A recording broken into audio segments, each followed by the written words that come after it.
Hey guys, today is Wednesday, hump day. It is January 24th this month. I just can't get over how fast it's flying by. But I wanted to do a video today about an incident that happened the other night, and it's just been on my mind, and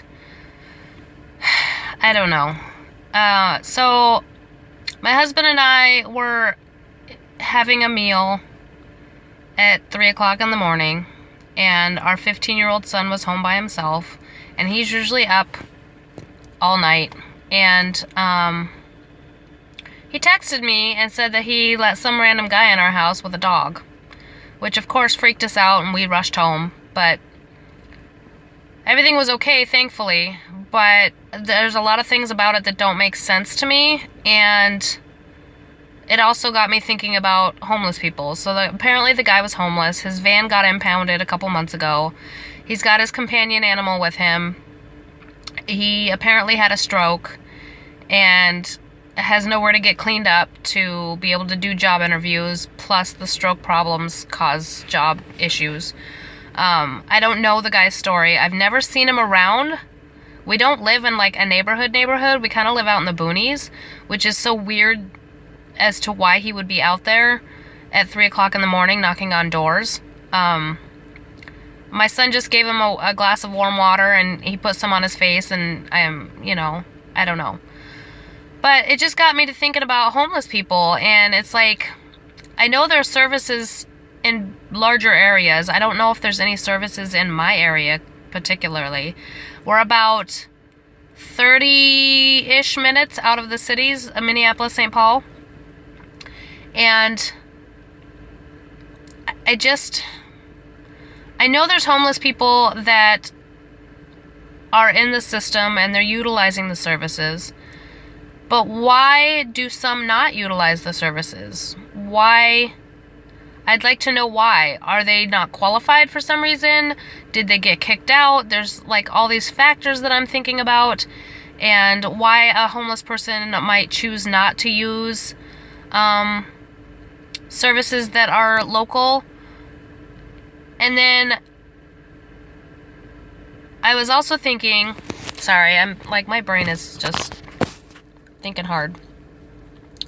Does a person, I've never seen him standing on a corner with a sign anywhere near my house, so he's apparently not panhandling. And I happened to come across, I can't even remember if it was a video or a post or what, but I was reading the comment thread, and it was like people arguing about homeless people, and like, that they're lazy, and that they're just trying, some of them choose to live on the streets because they'd rather, be alcoholics or do drugs or whatever.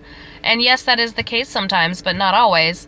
And, for a homeless person that doesn't panhandle, does that somehow make them more legitimate than the ones that do? That's a thought that crossed my mind.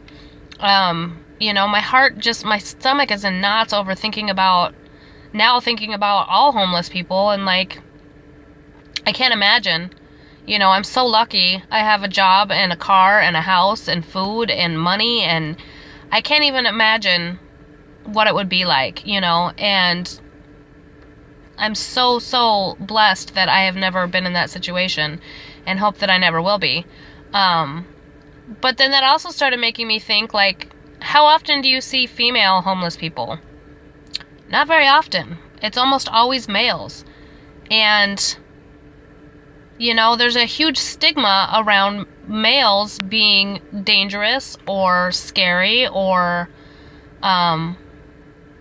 a lot of it's dangerous, and yeah, some of them probably are dangerous, but I feel like because there's such a stigma against men, that's why more of them are homeless than females. It's easy for a female to find somebody to feel bad for them, or to help them out, or to get into the system and get the help they need, but it's not as easy for males.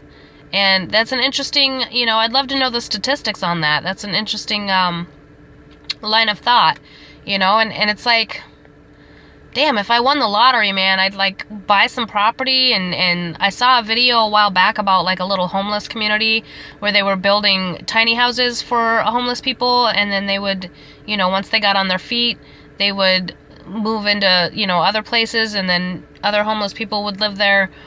I believe it was rent-free. You know, I would love to be able to do something like that.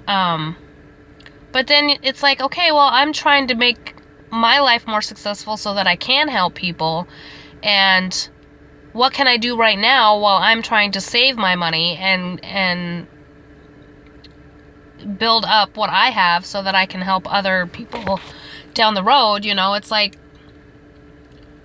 I don't know, it's so frustrating. You know, I wish I had $1 million to like go help people, but again, you don't know people's story, and there's some really sad stories out there, and there's, you know, some not so sad stories, but I don't know, it's just got me thinking. My heart is on my sleeve today, and didn't even feel like listening to YouTube videos or music or anything. I'm just thinking, you know, so I just thought I'd do a quick video. Feel free to leave your comments below, and I will talk to you soon. Bye.